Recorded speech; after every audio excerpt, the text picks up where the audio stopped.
Hello and welcome back to the Ambassadors of Gaming. I'm Ambassador Michael, and I will again be narrating for Darrell today, especially his impressions here on Terminator Resistance. They're a little late, but we felt that since he's done a full playthrough of it, I think he told me he platinumed it as well, that it deserves a good look through. So we're going to read through some of his thoughts here and let you know what he thought.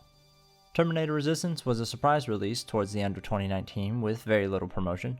So this title was developed by Taeyon. What actually is it though?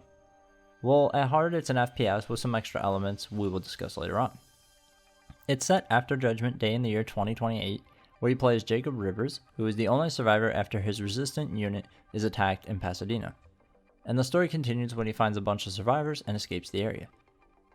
Well, as I've said it to FPS, but did I mention the other factors? We have a skill tree, and during interactions with NPCs you get dialogue choices, which our choice can actually impact the game.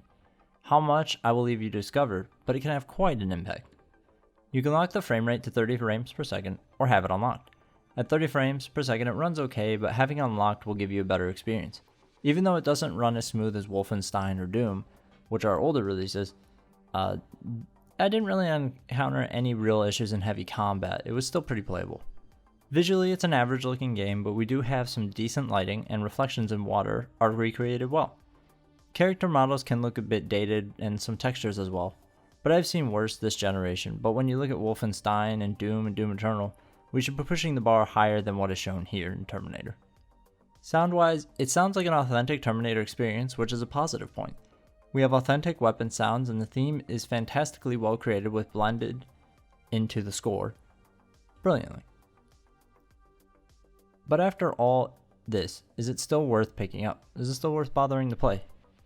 If you can get the game on sale, then depending on the sale it may be worthwhile depending on how much you love the franchise.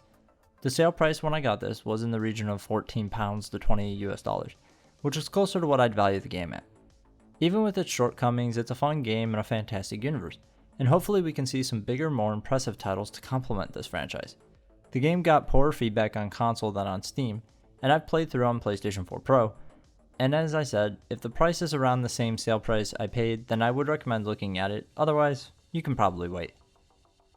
Adding to the fact that this has multiple endings, which I have found at least 2 of the 2 playthroughs I went through, but I can guess that there's probably a lot more. So there you have it, friends. A very concise review from Darrell.